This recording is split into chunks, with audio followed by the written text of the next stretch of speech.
asxaabi baa rasuulka weydiiyey sala allahu calayhi wasalam wuxuu uhi nebi alla waxaad ii sheegtaa shay markaan sameeyo ilaahay jeclaanayo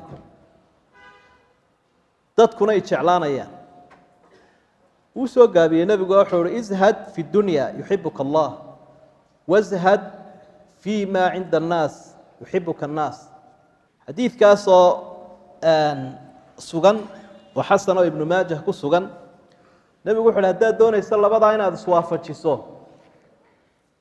adduunyada ku saahid oo iska fudayso adigoo haya adoo ka shaqaysanaya adoo xoolo leh ha u waalanina ha u wareerin waxay tahay ogow ilaahay baa ku jeclaada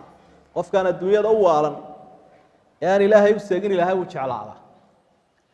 dadku waxay hayaana u daah macrifadoodii iyo maalkoodii iyo madaxtinimadoodii iyo waxoodaba u daah